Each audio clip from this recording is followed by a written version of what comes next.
आप सभी के साथ मुलाकात हो पाए। सबसे पहले मैं परमेश्वर को धन्यवाद देते हुए और परमेश्वर का नाम ऊंचा हो, और दूसरी बात हमारा पास्टर, फिर पास्टर जो मेरा बहुत अच्छा करीब दोस्त है, मैं भाई भी मानता हूँ उसे। शायद 2004-05 से हम लोग साथ में थे और तब से हम लोग साथ मिले हैं। तब से हम लोग जब से मिले हैं तब से हम लोग प्रभु का काम करते आए हैं। और हम लोग बाइबल पढ़ने गए थे, थियोलॉजी पढ़ने साथ में गए, वहाँ से फिर लौट के ये चले गए पुणे। पहले ये पुणे में मिशनरी काम करता था अकेले। फिर मैं गया था झारखंड, बिहार में, भागलपुर में, और मैं गया फिर वहाँ से घूमते फिरते ये आज चले आए दिल्ली में, और मैं ऑफिस आकर बैठ गए, और आज परमेश्वर का प्रेम ने हमें फिर दोबारा मिलाया। और खास करके ये हमारा अंकल जो है, जब मैं प्रभु का नाम से ये सेवा के लिए जब कदम पहली बार बढ़ाया था, मैं इन्हीं के घर में रहा करता था। शायद ये नहीं थे, ये तो अपना ये सर्विस के लिए अरुणाचल कई कोना कोना चले जाते थे, लेकिन आंटी थे और ये बच्चे तो बहुत छोटे छोटे थे उस वक्त ना, ये बहुत छोटे छोटे थे। और मैं उनके घर में रहकर, उनका पिताजी जो हमारा दादा है वो एक सीनियर पास्टर है, पेंशन हुई है, और उनकी अगुवाई में हम लोग वहां पर सेवा करता था। और आज मेरा मन कैसा बयान करूं कि इनकी निगरानी में यहाँ पर हम लोग प्रभु का सेवा करते हुए ये मंडली को चला रहे हैं। और फिर यहाँ पर हमारा एल्डर भी है, इनको जवानी में देखा था एक बार, और इनका जो लोकल चर्च है अरुणाचल में, जब मैं था वहाँ पे वो लोग गिरजा बनाने आया था। शायद ये आया नहीं था, लेकिन उनका दोस्त लोग आया था, और इनको हमें 2-3 बार मैंने शादी का पहले देखा, और उनका शादी में शायद मैं नहीं आ पाया, लेकिन शादी के बाद इतना फेमस हो गया है कि हर मीडिया में इनका व्हाट्सएप का जो मैसेज होता है, उनका वीडियो होता है, एक खूबसूरत बीवी है, बच्चे हैं, सभी को मैं दिखाई दिया करता था। और मेरा मन में मैं उनके लिए बहुत तारीफ किया करते हैं। और आज जिनके मैं आधार करता हूँ, जिनको मैं अपना मानता हूँ, पूरे दिल से जिनको मैं चाहने लगते थे, वे मेरे सामने सब बैठे हुए हैं, और मुझे बहुत आनंद महसूस हुआ है। और खासकर ये तो मेरा अपना भाई है, और फिर ये जनरल त्रिवेदी का युवा दल का ये प्रेसिडेंट है, और हम लोग आए हैं यहाँ पर ऑडिट करने के लिए। जैसे कि संस्था में एक नियम होता है, पैसा चाहे वो करोड़ों में गिनती हो, चाहे वो 10 रुपया ना हो, उन तमाम पैसों को हम सही तरीका से संभाले, क्योंकि ये पैसा हम सभा में लेकर आते हैं प्रभु का ये भवन में, और हम उसको प्रभु का हवाले करते हैं। ये पैसा तो है हमारा, लेकिन ये पैसा प्रभु के साथ हम मिलके संभालना होता है। तो इसको लेकर पैसा इधर उधर हो ना हो वो अलग बात है, लेकिन कलीसिया किस प्रकार से धन पैसा को चला रहा है, उठा रहा है, साल भर का कमाई कितना होता है, इस साल भर का कमाइयों में से किस प्रकार से उस पैसा को इस्तेमाल करके परमेश्वर का काम करने में इस्तेमाल किया जाता है, बस यही चीज को देखने के लिए हम सब अधिकार के रूप में यहाँ पर उपस्थित हुई है। हालांकि हम लोग फ्लाइट में बैठने के लिए डर लगता है, इनको भी होता है, मुझे भी हो रहा है।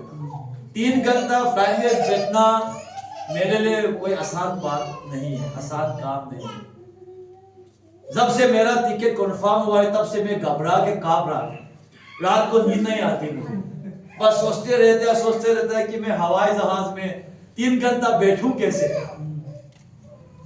शायद हार्ट अटैक तो ना हो जाए। और कल पकड़ के आया, बस पूरा मौसम बादल काला काला छाया हुआ था और बारिश होने लगा। शायद बिहार का ऊपर उठते ही तब से मौसम खराब, हवाई जहाज ऐसा लग रहा है कि वो गिर जाएगा समुद्र कहीं में, गंगा में गिर तो ना जाएगा, या मतलब मैं तो उसका पंख देखते रहेगा, पंख में देख कहीं आग तो नहीं लग जाए, और ऐसा बुरा बुरा सोच ना मन में आने लगा था। और हवा जहाज भी ऐसा उतर पुतर होने लगा कि मैं तो सोचा यार मेरा आत्मा तो गया आज। लेकिन फिर मन में आया कि नहीं, मेरा पास जीवित परमेश्वर है, चलो मैं प्रार्थना करता हूँ। ये सोच के मैं प्रार्थना करने लगा, हे प्रभु मेरे प्राण तुम्हारे हाथ में, बस हवा चाहे वो आकाश हो, धरती हो या समुंदर, प्रभु तो राजाओं का राजा है, तुम राज करते हो। इससे भी और हम लोग उड़े थे 28,000 फीट में, क्योंकि बादल बहुत था तो हम लोग को बहुत ऊंचा लेके गया था। मेरे मन में वो आया कि प्रभु अगर मैं 50 फीट तक भी, 50,000 फीट तक भी उड़ जाऊं, वहां आपका राज चलता है, सारा चीज आपके हुक्म पर चलते हैं, तो मैं क्यों चिंता करूं। ये मेरा प्राण भी अगर इसी वक्त कुछ भी हो जाए ना प्रभु, चलो यार हो जाने दो। संसार में मुझे प्रेम करने वाला, मुझे चाहने वाला बहुत होंगे, लेकिन प्रभु तुम मेरे लिए क्या चाहते, मेरे लिए क्या अच्छा है तुम जानते हो। बस मुझे सही सलामत सुरक्षित दिल्ली लैंड करवा देना, इतना ही प्रार्थना था मेरे को। बस अभी फिर जाना है, कल अगर प्रभु अच्छा दिन दे तो कल हमारा फ्लाइट होगा, फिर बस 3 घंटा और लगेगा आइजोल पहुंचने के लिए। बस सोच रहा हूँ, इसलिए कह रहा हूँ कि आप लोग मुझे मेरे लिए प्रार्थना कर दीजिए। घबराहट तो हो गई, लेकिन प्रभु सुरक्षित मुझे आइजोल तक पहुंचा दे। और हमारा ये बीवाईडी का जो प्रेसिडेंट है, इनका भी बहुत काम है। हम चाहते तो थे कि 2-3 दिन बिताए, 1 हफ्ता बिताए हम लोग के साथ, और रात को भी आपका घर आऊं और हमारा प्रचारक का घर भी जाऊं, इसी तरह हमारा एल्डर ग्रुप का भी घर जाऊं, एक घर में जाके प्रार्थना करें, चाय पिए, है ना। तो ये मन में आया था, लेकिन इनका छुट्टी नहीं मिल रहा था। और कल तो 26 तारीख है, 26 तो पूरा हॉलिडे है, तो हम लोग उसी का फायदा उठाया। शनिवार हुआ छुट्टी, आज रविवार हुआ छुट्टी, और कल सोमवार हुआ 26 तारीख, इसलिए छुट्टी। तो 3 दिन का छुट्टी है इनका ऐसे ही, इसलिए हम लोगों ने शुक्रवार का छुट्टी लिया और बस 4 दिन यहाँ पर सफर के लिए निकल पड़ी, लेकिन छुट्टी लिया सिर्फ 1 दिन, क्योंकि ये कॉलेज में प्रोफेसर है, इनका बहुत काम होता है। इनका नाम के आगे डॉक्टर लगा हुआ है। कल उन्होंने बोला कि मेरा नाम के आगे डॉक्टर है, लेकिन मैं किसी को एक गोली भी नहीं खिला सक रहा हूँ, और ऐसा गोली खिलाने वाला डॉक्टर मत समझा बेटो, बल्कि इन्होंने कहा था। तो इनका डॉक्टर बनना वही PhD है, पढ़ा लिखा है, और बस इन्हीं के साथ मिलते हुए हम लोग यहाँ आए हैं। ऐसे तो मैं भी बहुत थके हुए हूँ। 7 तारीख से लेकर आज तक, झूठ ना बोलूंगा तो एक रात भी 4 घंटा सोने का समय नहीं मिला। सो जाता हूँ, फिर 1-2 घंटा में उठ जाता हूँ, फिर काम में लग जाता हूँ, फिर सुबह होते ऑफिस जाना पड़ता है 8-9-10 बजे, फिर रात को मैं ओवर टाइम 5-6 बजे वापस घर लौटता हूँ। घर लौटते लौटते मैं टेबल में कपड़ा भी बदलते हुए मैं टेबल में बैठ जाता हूँ, लैपटॉप निकलता हूँ, फिर काम करना शुरू। खाना खाने के लिए पुकारता है बच्चों बीवी, फिर जाके थोड़ा सा खा लेता हूँ, फिर वही में लग जाता हूँ। बोलते कि तुम लोग सो जाओ, मैं काम करूँ। फिर काम करते करते कभी 1-2 बज जाता, कभी 3 बज जाता, कभी 4 बज जाता। सोचता हूँ नहीं यार, थोड़ा आंख बंद करना पड़ेगा, आंख बंद कर देता हूँ, फिर 1-2 बज जाता, फिर उठ जाता हूँ। तो इसी तरह समय बिताते आया हूँ, और फिर उसी बीच में मेरी आवाज भी कम पड़ने लगा, मेरा शरीर भी कमजोर होने लगा थोड़ा सा। लेकिन क्या करूं, काम ऐसे ही है, तो कुछ दिन तक तो ऐसे मेरे को इसी तरह जीना होगा। मैं ठान लिया हूँ, लेकिन 1-2 महीना पार हो जाएगा तो धीरे धीरे मेरा काम भी हल्का हो जाएगा। फिर भी ये सब इसलिए कह रहा हूँ कि आप लोग हमारे लिए प्रार्थना कर सके। सभी प्रार्थना करें कि आप लोग ये मन में ये याद रख सके कि हमारा ऑफिस में जो लोग अधिकार देते हैं, उनका रोज का काम क्या होता है, कैसा गुजारा होता है उनका रोज का काम, वो सबको थोड़ा सा हम लोग कल्पना कर पाने के लिए मैं ये सब कह रहा हूँ। उस पे ज्यादा क्या बोलता है सॉरी वो ये मत कीजिए, मैं ठीक हूँ बिल्कुल। बस वही है कि ज्यादा काम संभालने की वजह से अब खुद को संभालने का मौका थोड़ा सा मिल नहीं रहा था, तो वो मैं बयान कर रहा हूँ। समय 12 पार होने लगा है, और मैं सभी को यहाँ में जितने भी आए हैं आप सभी को धन्यवाद देना चाहूँगा। और किसानगढ़ से जो हमारा एल्डर्स लोग आए हैं आप सभी को भी और मैं धन्यवाद देते हुए आज हम लोग का ये 3 बजे किसानगढ़ में प्रोग्राम होगा। वहाँ पर जैसा हमारा प्रसिद्ध पास्टर ने कहा है हम लोग बाइबल को लेकर कलीसिया को लेकर हम लोग सेमिनार रखेंगे। वहाँ पर हम लोग अलग अलग टॉपिक को लेकर विचार भी करेंगे, डिस्कशन भी करेंगे। अगर आप लोग भाग ले सकते हैं तो अच्छी बात है, अगर आ सकते हैं तो आइएगा।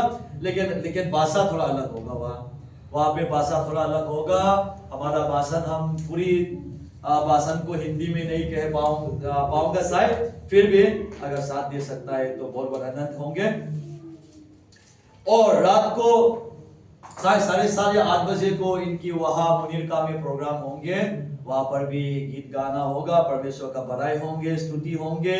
और अगर आप लोग भाग ले सकते हैं तो आ सकते हैं तो आप लोग कदम बढ़ाइए वहाँ तक भी। तो मेरा विनती आप से वही होगा। कहना बहुत कुछ है लेकिन इधर उधर का बात के लिए रखते हैं, वो सब तो चाय पानी के साथ हो जाएगा।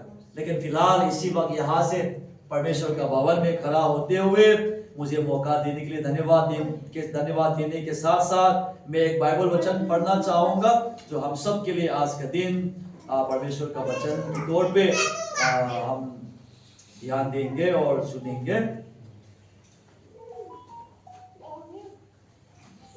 भजन संहिता का 23 में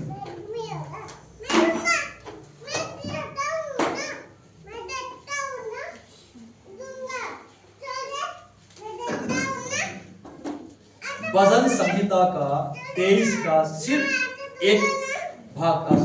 एक अध्याय को ही पढ़ेंगे हम। भजन संहिता का 23 भाग एक अध्याय में यहोवा मेरा चरवाहा है, मुझे कुछ गति ना होगी। यहोवा मेरा चरवाहा है, मुझे कुछ गति ना होगी। आमीन, हालेलुया। प्रभु सबको आशीष करे। आज मैं छोटा सा वचन को लेकर आया हूं, बढ़ावा देने के लिए या कुछ भी मान लीजिए, मैं ज्यादा देर समय नहीं लूंगा। आज चरवाहा कौन है, देखभाल हमारा कौन करता है, यह हम सब जानते हैं। गुवाहाटी में मैं प्रचार कर रहा था, एक व्यक्ति मुसलमान का परिवार से वो बिलोंग करता है। वो आकर मुझसे पूछा, पास्टर जी आप यीशु मसीह को क्यों विश्वास करते हो, क्यों? बाइबल छोड़कर भी अगर दुनिया का अलग अलग किताबों को अगर इतिहास के पन्नों को अगर खोल के देखो, कितना महान लोग आके चले गए, कितना देवी देवता पैदा हुई और चले गए, और आप यीशु ही क्यों?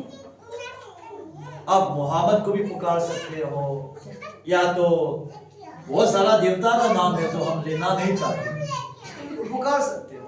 मैंने कहा वो तो अच्छा है, अब ये बताओ कि यीशु मसीह में क्या खास है कि आप उनसे विश्वास करते हैं? तो मैंने कहा भाई देवी देवताओं तो बहुत सुना है हमने भी, पढ़ा भी है हमने, अरे फिल्मों में देखे हैं। 1994, 95, 92 उन समयों को पूरा आप थोड़ा सा इतिहास को दोहरा के देखिए। वो ऐसा समय था कि हम स्कूल जाते थे और संडे जब आता है तो संडे का 9 बजे 8:30 9 बजे से 10 तक हम लोग संडे स्कूल पढ़ने के लिए जाता था। लेकिन उस वक्त में टीवी में नेशनल दूरदर्शन में एक चैनल आया था, तो एक कार्यक्रम आया था, प्रोग्राम शक्तिमान बोलते है ना, और फिर एक है कृष्णा, बाल कृष्णा। मतलब हम लोग बच्चे थे उस वक्त, तो ऐसा कार्टून देखने में बहुत मजा लेता था। और शक्तिमान जो घुमा फिरा के ना ऐसे घूम घूम के बोला वो चमत्कार करते ना, बोला हम लोग का बस दीवाना हो गया था उस वक्त। बस ठीक 9 बजे को प्रोग्राम शुरू होती, गिरजा जाने के बजाय हम लोग चुपके से उसको देखने चले जाते। और हम लोग कृष्णा का वो फिल्म है ना, बहुत देखे, मक्खन खाता है, दूध खाता है, चोरी करता है, वो सब कहानियां देखते आए। मैंने उनको बोला कि भाई हमने वो देखा, अलादीन का फिल्म भी देखा होगा। अलादीन देखेंगे तो वो थोड़ा सा अरबियन कहानियों का पर निर्भर होता है। हमने बहुत देवी देवताओं को देखा है, सुना भी है, उनके बारे में भी हमने पढ़ा है। लेकिन भाई ऐसा एक व्यक्ति को बता दो कि मृत्यु होकर भी विजय प्राप्त करके उठे हो, ऐसा बताओ मुझे इतना पता है कि मैं यहां संसार में पैदा हुआ हूं, एक दिन मेरा मौत आएगी, मृत्यु होगी मेरा। लेकिन मृत्यु होने के बाद जो आगे जिंदगी होगा, मेरा ये शरीर मिट्टी से बना है, मिट्टी में फिर घुल जाएगा, मिट्टी के साथ मिल जाएगा, या तो आग से जलाया जाएगा या खत्म राख हो जाएगा। लेकिन मेरा प्राण तो मरेगा नहीं है ना। और ये प्राण कौन सा रूप लेकर कहां किस दुनिया में रहेंगे, मेरे को चिंता हो रहा है। बस इसके बारे में कोई मुझे बता दे। और इसी को लेकर मैंने जब अपने बारे में सोचा कि कौन देवी है, कौन देवता है, मुझे सिर्फ और सिर्फ चमत्कार नहीं चाहिए भाई। थोड़ा बीमार हुई, प्रार्थना की, चमत्कार हुई, चंगाई हुई, ये तो शरीर का है भाई। ये चंगाई, ये चमत्कार, किसी को ये ठीक करना, ये दुनिया में तांत्रिक भी करते हैं यार, हर कोई करता है, दुनिया के कोना कोना में हर कोई करते हैं। उसके लिए क्रिश्चियन बनने की जरूरत है ही नहीं, उसके लिए यीशु को विश्वास करने की जरूरत ही नहीं है। चंगाई तो यूं ही हो जाता है कहीं से भी, या डॉक्टर के द्वारा भी दवाइयां दे के हो जाता है। मुझे ना अपना प्राण के बारे में चिंता है। आमीन, हालेलुया। बस मेरे प्राण जाएंगे का, यीशु कहता है कि सारा जगत को कोई अपना ले, लेकिन प्राण खो दे तो क्या लाभ। बस प्राण को ही बचाना है, और मेरे प्राण को बचाने के लिए मैं जगह जगह ढूंढ कर मैं शिक्षा प्राप्त करने का प्रयास में कोशिश, दौड़ भाग, और हर एक देवी देवताओं के बारे में पढ़ाई करना। मोहम्मद महान आदमी था, चलो यार मानते हैं मोहम्मद अल्लाह के बारे में शिक्षा दी, बस गुजर गए। लेकिन क्या कोई बता सकता है कि वो देवता मरा है फिर जी उठा है, और जी होने के बाद बोला कि देखो यार, मैं तो संसार के इस शरीर को ही नहीं, मरने के बाद जो आत्मिक जीवन होता है, सब आए हैं महान कार्य करते हुए, बड़े बड़े काम भी करते हुए। कोई उसने पहाड़ उठाएंगे, कोई समुद्र को पूरा कंगाल कर दिया होगा, या बहुत बड़ा काम करके भी आया होंगे, लेकिन मरे हुए हैं, लेकिन कोई जीत उठा नहीं है, केवल यीशु मसीह। आमीन। इसलिए मैंने अपना प्रभु को के लिए चुना है, यीशु मसीह, ताकि यीशु ने कहा है कि मैं मरूंगा भी तो तुम हमेशा जियोगे। कैसे यार? तो यीशु ने कहा है कि जैसा मैं मर के जी उठा हूं, देखो देखो मैंने मृत्यु पर विजय प्राप्त कर चुका हूं, जी उठा हूं, देखो मेरे हाथ, देखो मेरी पैर, मैं जिंदा हूं बिल्कुल। यदि तुम भी विश्वास करोगे मुझसे, तो मेरी तरह आत्मिक में तुम हमेशा। हालेलुया। इसके कारण ही है कि मैं यीशु पर भरोसा विश्वास करता हूं। अगर चमत्कार की बात करें तो अरे यार, पर्वत चले जाइए हिमालय में, गंगा के ऊपर में चले जाइए, वहां बहुत चमत्कार मिल जाएंगे आपको। आपको चंगा चाहिए, चंगा के लिए हॉस्पिटल चले जाइए, या तो कई तांत्रिक के पास चले जाइए, मंत्र पढ़ेंगे, चंगा ठीक कर देंगे। दान दौलत चाहिए, बस शैतान से प्रार्थना कर लीजिए, शैतान भी दान दौलत देते। मुझे तो दान दौलत भी चाहिए, कपड़ा भी चाहिए, लेकिन साथ साथ में मुझे अपना प्राण का सुरक्षित चाहिए। प्राण को इंश्योरेंस देना बाकी है, उसके लिए मैंने यीशु मसीह को चुना। मुझे EMI देने की जरूरत नहीं है, प्रीमियम देने की जरूरत ही नहीं है। बस बाइबल कहती है विश्वास के बिना परमेश्वर को प्रसन्न करना नामुमकिन है।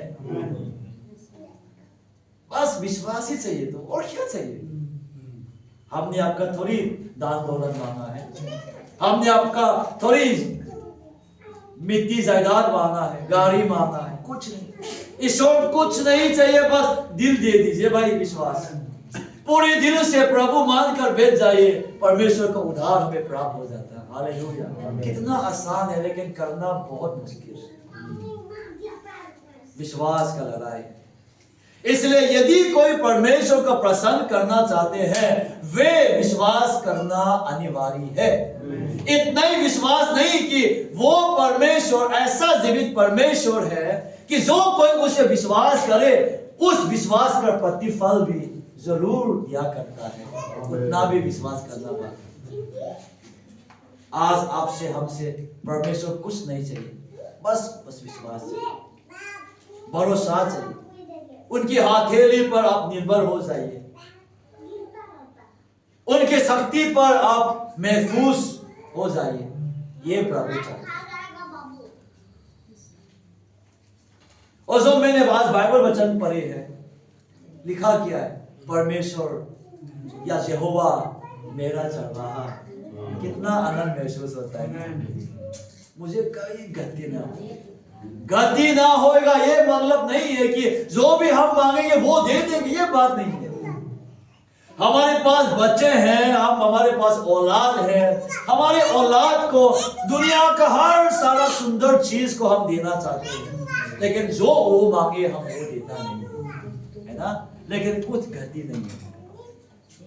माँ बोलेगा दूध मांगेगा, दूध दे देंगे आप, लेकिन हर बार 12-1-2 बजे उठ के दूध मांगे कौन देंगे यार? अरे खाने का भी समय होता है ना, समय पे तो देंगे। कपड़ा वो शोरूम वो मॉल में जाएंगे और वो अजीब सा कपड़ा को वो डिमांड करेंगे, आप पिता का प्रेम बोल के दे देंगे तो नहीं। अगर बच्चे का साथ उनका साइज के साथ अगर मिला नहीं है तो आप खरीद के दे के क्या फायदा? जो बच्चा का जीवन के साथ, उसका साइज के साथ, उनके हाथ की लंबाई, पैर की ऊंचाई, उनका पैर की साइज, उनका बदन का साइज के हिसाब से तो आप लेंगे ना कि बड़ों का कपड़ा लेके चलो बेटी पहन लो, मैंने तुमको इतना प्यार किया है कि ये पहन लो। और चांदी सोना को भी हम दुकान में जाकर लाखों रुपया खर्चा करके बच्चों का गले में लगा देंगे, ये कभी नहीं होगा। बच्चों को जो जरूरत है माँ पिता देखकर उनकी जरूरतमंद के हिसाब से हम उन्हें लगा देंगे। बच्चे कभी भी कंप्लेन करते नहीं, पापा मेरा लाल क्यों लाए, पापा मेरा नीला क्यों लाए? नहीं, जैसा दिया वैसे लगा लेते। क्यों? क्योंकि बच्चे अभी नन्हे बच्चे हैं, है ना। अपना मन मर्जी से वो कुछ फैसला किया करते नहीं अभी। इसलिए वो माँ पिताजी का ख्याल में, माँ पिताजी का हाथ का दिया हुआ उसी में वो निर्भर रह जाता है। इसलिए जो भी लगाओ बच्चा उससे रह जाता है। कभी ये नहीं बोलेगा कि मेरा से हुआ वो हुआ। लेकिन जब बड़ा हो जाता है, जैसे कि हमारे ये बच्चे, हम उसको कुछ कपड़े देंगे, बोलेगा नहीं हमको लाल वाला मिलता अच्छा है ना, मुझे ये मिलता तो अच्छा है। फिर भी कोई बात नहीं होगा, पापा अगर आपने दिया है तो चलो मैं खुशी से पहन लेता हूं, है ना। खुद फैसला कर सकते हैं। आज चरवाहा है यीशु मेरा, वो हमें चलाता है जब भी हम प्यास लगी, जब भी हमको भूख लगी, जब भी हमें शांति चाहिए, जब भी हमें क्या कुछ चाहिए, प्रभु हमारा जरूरत को समझते हैं। आमीन। क्या आपको भरोसा है कि प्रभु आपका हर जरूरतमंद को समझता है? अगर आप इसको विश्वास नहीं करोगे ना, खुद पर फैसला करने लग जाओगे कि मुझे ये चाहिए, मुझे वो चाहिए, मुझे उधर चाहिए, और अपने मन पसंद को, अपने मन की जरूरतों को पूरा करने के लिए हम अपना चरवाहों को छोड़कर अपना मन मर्जी दुनिया में भाग दौड़ के चले जाते हैं, तब हम खो बैठ जाते हैं। आमीन। ये कभी पूछता नहीं कि मेरा चरवाहा मेरे जरूरतों को समझता है, मैं अपने आप पे दुनिया में ना दौड़ भाग करूं, बल्कि मैं अपना प्रभु में निर्भर रहूं, प्रभु समय पर मुझे ये बोलना हम भूल जाते हैं। गाना में लिखा है ना, इसलिए दुनिया में मैं चले जाता अपना प्यास बुझाने के लिए, अपना खुशी ढूंढने के लिए, लेकिन बस तो कल लग के आ जाते, चोट लग के आ जाते, वापस आ जाते, निराश होकर, दुख होकर, मायूस होकर मैं फिर वापस परमेश्वर के पास आ जाता, कहता प्रभु मैंने गलत किया, मुझे वहां अपना मन मर्जी नहीं जाना चाहिए था, क्योंकि आखिर तुम है तो मेरा चरवाहा, मुझे अब पर ही निर्भर होना चाहिए था। ऐसा मन ख्याल आते, मन पछतावा आते। इसलिए चलो यार, प्रभु हमारा चरवाहा है, जो भी करे, जो भी करने से पहले, या तो अपनी जरूरतों को अपना मानने से पहले अपना चरवाहा के पास जाकर, प्रभु क्या करूं, ये मुझे चाहिए, मुझे ये वो चाहिए, मुझे वो चाहिए। कुछ गलती नहीं होगी, इसका मतलब नहीं कि जो भी डिमांड करे ये देगी, जो हमारे लिए ठीक है वो प्रभु देगी। हम चाहते हुए भी हम मांगेंगे, लेकिन जो हमारे लिए ठीक नहीं है वो नहीं मिलेगा। जो ठीक होगा ना मांगने पर भी हमें मिलता है। हालेलुया। इसलिए प्रभु हमारा चरवाहा है, और चरवाहा अपना भेड़ को संभालता है। उनके हाथ में लाठी या लकड़ी होता है, ऐसा है ना, तेरा। तो उसी लाठी को लेकर वो अपना भेड़ को चराते हैं। कोई खाई में गिरने वाला हो जाता है तो उनको ऐसा करके बचा के बीच में रख देते हैं, है ना। कोई बहुत तेजी भाग जाता है और आगे में कोई हानि होने जा रहा है तो वो अपना लाठी से फिर उसे बचाते हैं। एक तरफ एक लोहा भी पकड़ते हैं वो, और वो लोहा अपने भेड़ को चराने के लिए नहीं, दुश्मनों को लाने के लिए चरवाहा एक लोहा भी पकड़ते हैं। और उसी उदाहरण को लेकर भजन संहिता में हमें सिखाया है कि प्रभु चाहे वो तेरा लाठी हो, चाहे वो तेरा लोहा हो, दोनों मेरे को शांति दिलाते हैं। लेकिन हमें शांति दिलाने वाला ये लोहा दुश्मन के लिए बहुत डरावना बना है। प्रभु हमारे लिए एक चरवाहा है, लेकिन दुश्मन के लिए ना प्रभु चरवाहा नहीं है। हमें नुकसान पहुंचाने वाला, चाहे वो बीमारी क्यों ना हो, चाहे कोई अंधकार के कार्य क्यों ना हो, रात के दिन में या बाजार जाते वक्त हमारे बारे में लोग क्या सोचे हमें क्या पता। हमारे घर को कोई तोड़ना चाहे, हमारे घर में कोई ताला तोड़ के चोरी करना चाहता है, हमारा गले से कोई चेन छीनना चाहता है या हमारे घड़ी छीनना चाहता है, किसी का मन में क्या बुराई बात चल रहा है हमें क्या पता। लेकिन उन तमाम चीजों से भी हमें बचाता है यीशु मसीह। उनके हाथ में एक लोहा है जो हमारे दुश्मनों को वो दूर कर देता है, जबकि एक हाथ में लकड़ी है जिसे हमें संभालता है। आप कितना प्रभु को विश्वास करते हैं?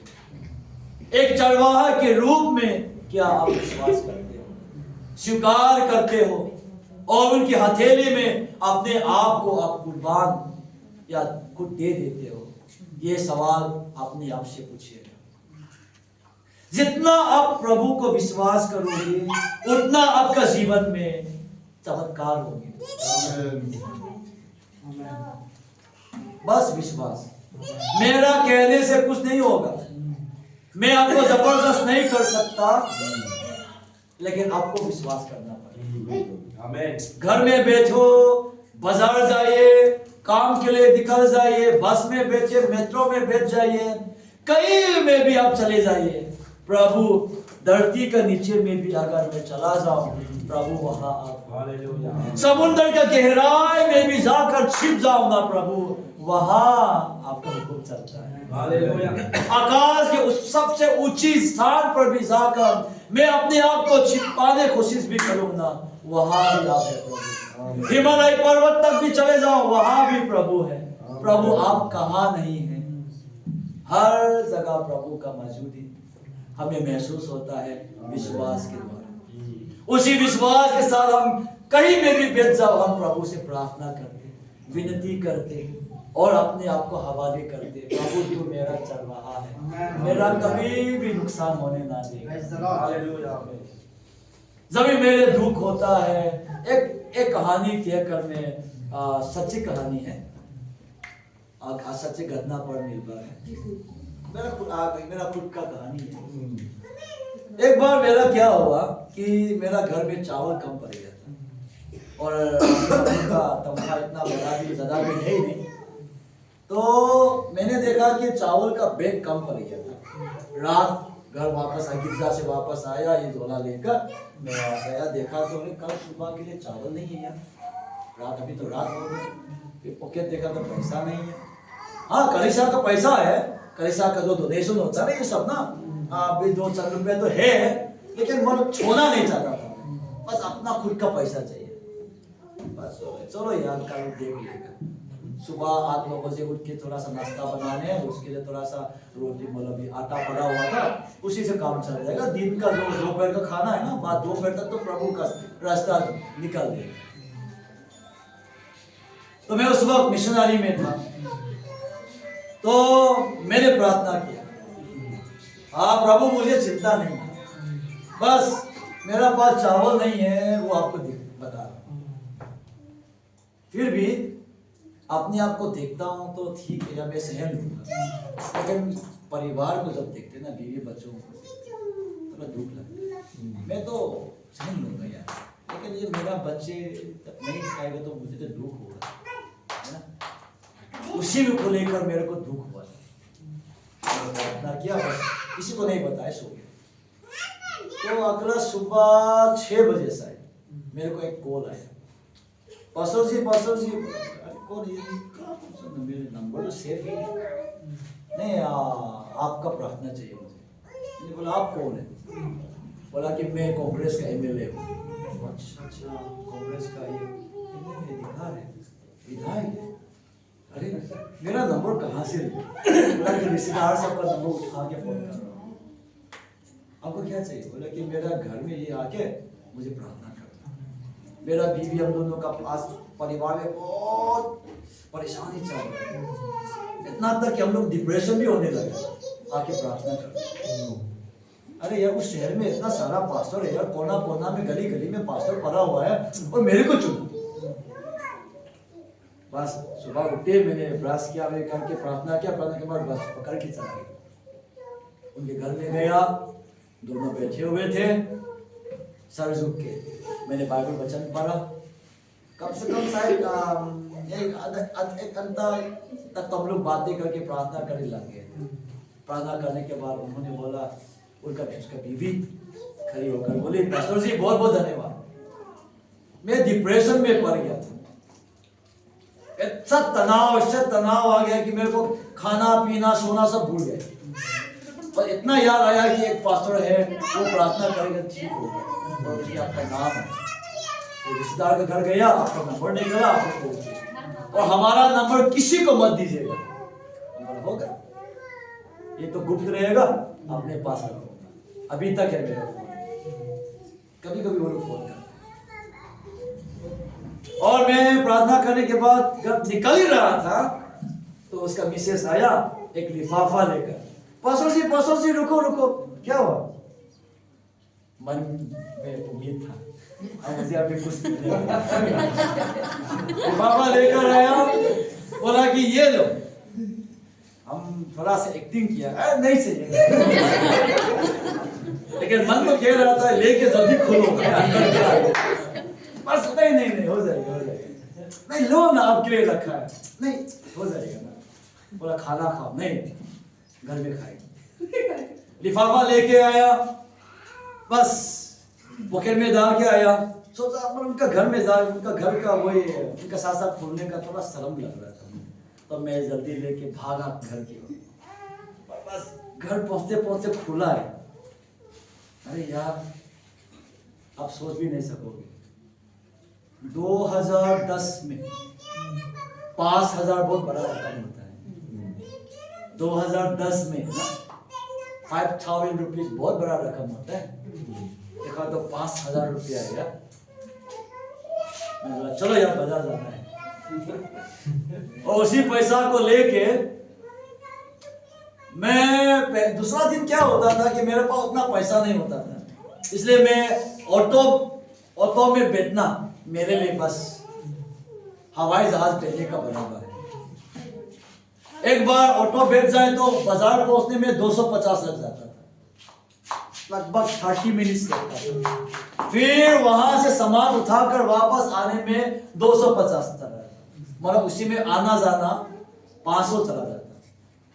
अगर वो पैसा को ऑटो में ना लगाकर 500 को लेकर अगर मैं बाजार करूं, मेरा हफ्ता भर का सब्जियां किचन वो रसोई चलाने में 500 हो जाता। ऐसा बजट लगाने के लिए मैं क्या करता हूं कि ऐसा वाला बैग है ना, रिक्शे बुक के मैं पैदल मारता छतरी पकड़ के। लेकिन उस दिन इतना पैसा मिला ना, ऑटो तो आया, आराम से गया, आराम से ऑटो बैठ के आया। सच में यार आते वक्त आंख में आंसू निकल गया यार। कितना महीना हो गया मैं ऑटो में ना बैठा, साल हो गया ऑटो बैठने का मौका ही नहीं मिला था मुझे, पैसा ही नहीं। अगर ऑटो में पैसा लगा लूंगा तो मैं घर में क्या खाऊं, रसोई कैसे चलेगा, उसी चिंता में पैदल चले जाता था पहाड़ी इलाके में। पैदल अगर मैं चला जाऊं, ऑटो में जो आधा घंटा है ना, वो पैदल में ना 1.5 घंटा लगता था। 1.5 घंटा पैदल मार्केट में बस 200-300 रुपया का सामान उठाने के लिए, वापस आते वो पकाते खाते, ऐसा जिंदगी था। लेकिन उस दिन जब 5,000 मिला ना, आराम से यूं ही यार बड़ा महाजन बन गया था उस दिन। ऑटो में आराम से गया, कितना 250 चलो हो जाएगा। लेकिन वापस आते वक्त मैं ऑटो में बैठ के रो रहा था, प्रभु कितना दिन हो गया मैं ऑटो में नहीं बैठा। आज 5-6 महीना के बाद आपका कृपा से मुझे ऑटो में बैठने का मौका मिल रहा है, प्रभु को धन्यवाद। अरे कोई ऑटो के लिए प्रार्थना करता भी है क्या? अरे क्या ऑटो को छोड़ो ना, एक औरत आया मेरे पास, पास्टर जी मेरा हाथ जो है, पता नहीं रात को कौन आके क्या चोरी कर लेता है कि मेरा हाथ का बच्चा 10 था पहले, एक करके एक गायब होते जा रहे। भी तो सिर्फ मेरे पास 5 ही बचे हैं। 5 रात बीत गए, मेरा 5 हाथ के बच्चे चले गए। आप आकर मुझे प्रार्थना कर दो।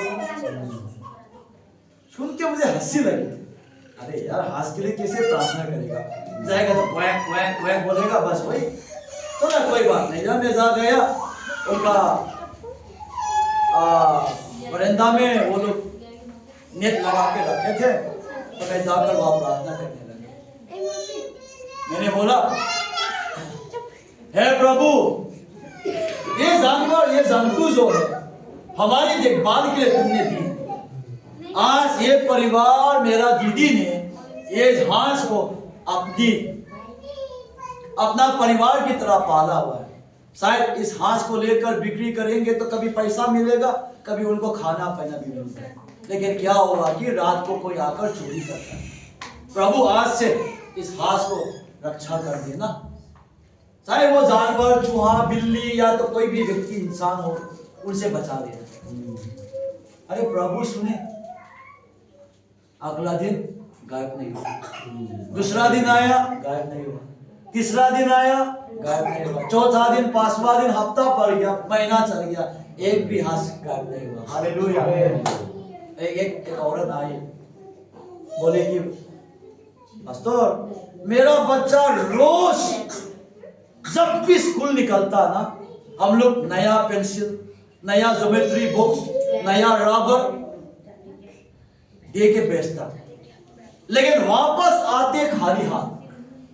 हम गरीब परिवार है, हर रोज रबर के लिए 10 रुपया, पेंसिल के लिए 10 रुपया, ज्योमेट्री बॉक्स के लिए 70 रुपया, मतलब 100 रुपया, हर दिन 100 रुपया हम कैसे खर्चा करेंगे? मेरा बच्चा बहुत शरारत, बहुत बदमाश, प्रार्थना कर दो। प्रार्थना करते वक्त ना बच्चा पेट भी नहीं रहा था, पास्टर आया बोला तो बस भाग गया, जबरदस्त पकड़ के माँ पिताजी मेरे सामने बैठाया, हम जबरदस्त उसका सर पे हाथ लगा, हे प्रभु ये बच्चा का सर को हटा दो, कल से ना उनका पेंसिल हो, रबर हो, ज्योमेट्री हो गाइड ना करने के लिए उसका दिमाग को बदल दो। इतना ही प्रार्थना किया, वो भाग गया। लेकिन चमत्कार हुई, सोमवार आया, स्कूल गया, सोमवार मंगलवार बृहस्पतिवार आते आते फिर शुक्रवार बस हफ्ता भर का स्कूल खत्म हुआ। संडे के दिन में संडे स्कूल में आया, उसका माँ गवाह देने के लिए आई, बोला कि ओ प्रेज़ द लॉर्ड बोल के रोने लगी। क्या हुआ? मेरा बच्चा सुधर गया है, पेंसिल ना पेंसिल गायब हुआ है, ना रबर गायब हुआ है, ना ज्योमेट्री बॉक्स गायब हुआ है। ओ प्रेज़ द लॉर्ड बोल के उसी दिन में ना परमेश्वर का बहुत महिमा प्रकट हुआ। देखिए आप कुछ भी लेकर अपना विश्वास करिए, प्रभु का हाथ छोड़िए, प्रभु आपके लिए कर देगा। इसलिए परमेश्वर हमारा चरवाहा है, चरवाहा के हाथ में अपने आप को दे दो। चरवाहा सोचेगा कि आपके लिए क्या अच्छा है, खुद ना सोचेगा। और यही विश्वास को लेकर, यही वचन को लेकर एनएफसी कलीसियों को ये संदेश मेरा है कि मैं रहूं या ना रहूं, प्रभु रहेगा। मैं दोबारा आऊं या ना आऊं, प्रभु दोबारा आएगा। तब तक के लिए अपना चरवाहा प्रभु में निर्भर रहना, विश्वास में स्थिर रहकर, तूफान आए, आंधी आए, कुछ भी आ जाए, अपना चरवाहा को कभी भूल ना जाए। चरवाहा के हथेली में हमारी प्राण जीवन सब कुछ सुरक्षित है। इस वचन को लेकर मैं यह अंत करूंगा। प्रभु सभी को इस वचन के द्वारा आशीष दे। आमीन। हमारे समय हमारा चेयर का हाथ में सौंपता हूं।